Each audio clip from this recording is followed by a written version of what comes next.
चलिए हम लोग बात कर रहे हैं सर, है ना। आज हम लोग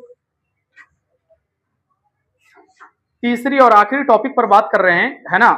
तीसरी अवस्था में बात कर रहे हैं हम लोग। हमने आपको बताया था पदार्थ की अवस्था में हम लोग बात कर रहे थे। सबसे पहली बात हमने आपको बताया था पदार्थ की ठोस अवस्था। दूसरा हमने आपको बताया था पदार्थ की द्रव अवस्था। तीसरी बात हमने आपको बताया था पदार्थ की, है ना, गैसीय अवस्था, पदार्थ की गैसीय अवस्था। ठीक है, तो आज हम लोग पदार्थ की गैसीय अवस्था में बात कर रहे हैं। कहाँ बात कर रहे हैं? पदार्थ की गैसीय अवस्था में, है ना। गैसियस स्टेट ऑफ मैटर के बारे में आज हम लोग बात कर रहे हैं। पदार्थ की गैसीय अवस्था क्या होती है?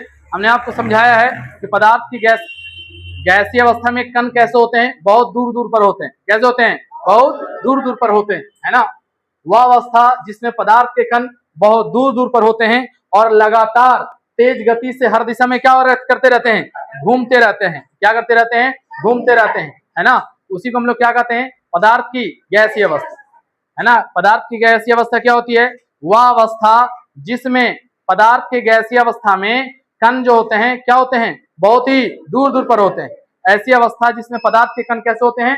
बहुत ही दूर दूर पर होते हैं। कैसे होते हैं? बहुत ही दूर दूर पर होते हैं और लगातार तेज गति से क्या करते रहते हैं? घूमते रहते हैं। लगातार तेज गति से हर दिशा में क्या करते रहते हैं? घूमते रहते हैं। वो पदार्थ की कौन सी अवस्था कहलाएगी सर? गैस। पदार्थ की गैसीय अवस्था में कण कैसे होते हैं? दूर या नजदीक? दूर होते हैं, है ना। पदार्थ की गैसीय अवस्था में, है ना, अंतराणुक बल कैसा होता है? अधिक या कम?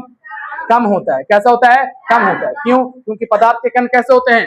दूर होते हैं। कैसे होते हैं? दूर होते हैं। चलिए, जैसे में, है ना, ऑक्सीजन, जैसे oxygen, nitrogen, hydrogen, carbon dioxide. Nitrogen जैसे में, है ना, ऑक्सीजन, नाइट्रोजन, है ना, हाइड्रोजन और कार्बन डाइऑक्साइड। अगली बात हम लोग करेंगे, है ना, गैसों के कण की विशेषता। देखो, सबकी कुछ ना कुछ विशेषताएं होती है। तो गैसों में जो कण होते हैं कुछ विशेषता है। पहले हमने क्या बताया कि ठोस के कण ऐसे मजबूत में जकड़े रहते हैं, द्रव के कण ऐसे जकड़े रहते हैं, और है ना, गैस के कण इतना दूरी पर, मतलब दूर दूर पर रहते हैं। इनकी कुछ ना कुछ विशेषताएं होंगी। सबसे पहली विशेषता, कणों के बीच बहुत अधिक खाली स्थान होता है। पदार्थ के गैसीय अवस्था में पदार्थ के कण जो होते हैं, गैस के कण जो होते हैं, वो कैसे रहते हैं? दूर पर रहते हैं। इसलिए उनमें खाली स्थान कैसा होता है? कम या ज्यादा?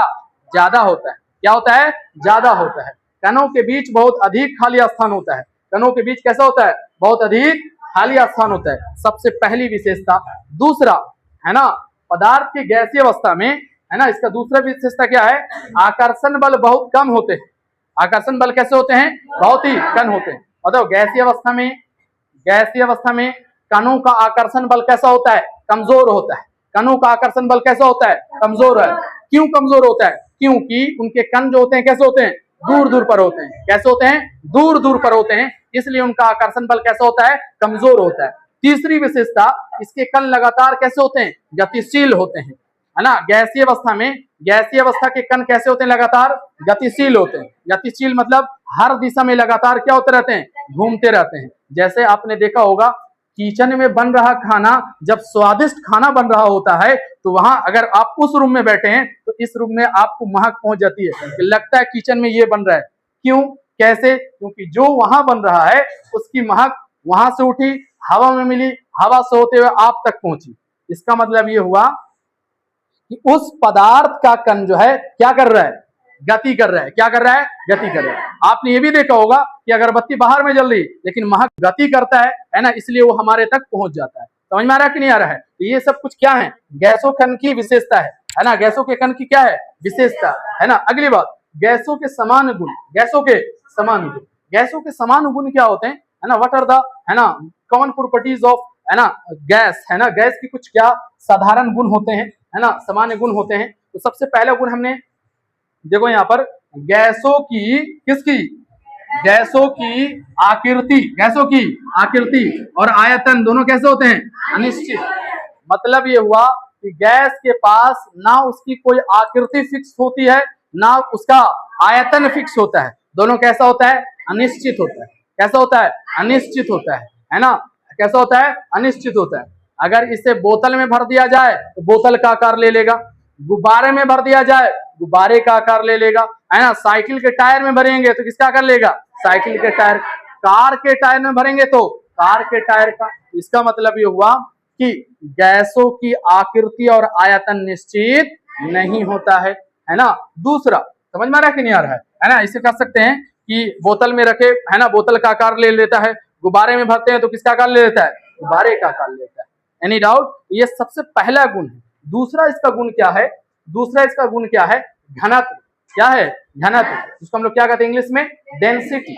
डेंसिटी क्या होती है ना, किसी पदार्थ के इकाई आयतन में, किसी पदार्थ के इकाई आयतन में, किसी पदार्थ के इकाई आयतन में उपस्थित द्रव्यमान को, है ना, किसको, द्रव्यमान को क्या कहते हैं, घनत्व कहते हैं, है ना। कोई भी पदार्थ में, कोई भी पदार्थ के इकाई आयतन में, कितने आयतन में, इकाई आयतन में, है ना, उपस्थित द्रव्यमान की मात्रा वो क्या कहते हैं, घनत्व कहते हैं। क्या कहते हैं, घनत्व कहते हैं। घनत्व को इंग्लिश में क्या कहते हैं, डेंसिटी। इसका फार्मूला होता है डेंसिटी बराबर क्या होता है, डेंसिटी बराबर mass upon volume, mass upon V बराबर m बटा V, V बराबर m बटा V, है ना। डेंसिटी बराबर मास बटा वॉल्यूम, मास अपॉन वॉल्यूम। समझ में आ रहा है कि नहीं। तो इससे हम लोग कह सकते हैं कि गैसों का घनत्व कैसा होता है, कम होता है। गैसों का घनत्व कैसा होता है, अगर पूछा जाए गैसों का घनत्व कैसा होता है, तो गैसों का घनत्व जो होता है वो कम होता है। कैसा होता है, कम होता है। समझ में आ रहा है, क्यों कम होता है, अगर पूछा जाए क्यों कम होता है, तो हम लोग जैसा कि जानते हैं कि गैसों के कण कैसे होते हैं, दूर दूर पर होते हैं। गैसों में कण कैसे होते हैं, दूर दूर पर होते हैं, इसलिए इसका घनत्व कैसा होता है, कम होता है। इसलिए इसका घनत्व कैसा होता है, कम होता है। समझ में आ रहा है कि नहीं आ रहा है ना। जैसे लोहे का घनत्व अधिक होता है, एग्जाम्पल में लिया जा सकता है है ना, लोहे का घनत्व कैसा होता है, अधिक, लेकिन हवा का घनत्व कैसा होता है, कम होता है। हवा का घनत्व कैसा होता है, कम होता है। ये कुछ उदाहरण जिसको आप इस्तेमाल कर सकते हैं, ठीक है। तो अगर एक आपसे क्वेश्चन पूछा जाए, अगर आपसे क्वेश्चन पूछा जा सकता है, बताइए तीनों अवस्था में, ठोस, द्रव और गैस, ठोस, द्रव और गैस, तीनों अवस्था में सबसे कम घनत्व किसका होता है, गैस का। किसका होता है, गैस का। गैस का जो होता है सबसे कम घनत्व होता है, सबसे कम घनत्व होता है। समझ में आ रहा है कि नहीं आ रहा है। चलिए तीसरा गुण है ना, गैस का तीसरा गुण द्रवनांक और क्वथनांक। द्रवनांक और क्वथनांक, melting and boiling point, melting and boiling point. द्रवनांक का मतलब है ना, जिस तापमान पर ठोस क्या बन जाता है, द्रव में बदल जाता है। ऐसा तापमान, ऐसा टेम्परेचर जिस पर ठोस जो है क्या बन जाता है, द्रव बन जाता है। क्या बन जाता है, द्रव बन जाता है। उसी को हम लोग क्या कहते हैं, क्या कहते हैं, द्रव्यनांक कहते हैं। और ऐसा है ना, जिस तापमान पर द्रव क्या चीज बन जाता है, गैस में बदल जाता है, ऐसा तापमान जिसमें द्रव जो है क्या चीज में बदल जाता है, गैस में बदल जाता है, तो उस तापमान को हम लोग क्या कहते हैं, क्वथनांक कहते हैं। क्या कहते हैं, क्वथनांक कहते हैं। क्या कहते हैं, क्वथनांक कहते हैं, है ना। तो कह सकते हैं कि गैसों का द्रव्यनांक और क्वथनांक कैसा होता है, बहुत कम होता है। पूछा जाएगा बताओ गैसों का द्रव्यनांक और क्वथनांक कैसा होता है, बहुत, गैसों का द्रव्यनांक और क्वथनांक कैसा होता है, बहुत कम होता है। उदाहरण के तौर पर आप ले सकते हैं, ऑक्सीजन का क्वथनांक कितना होता है, -183 डिग्री सेल्सियस, -183 डिग्री सेल्सियस।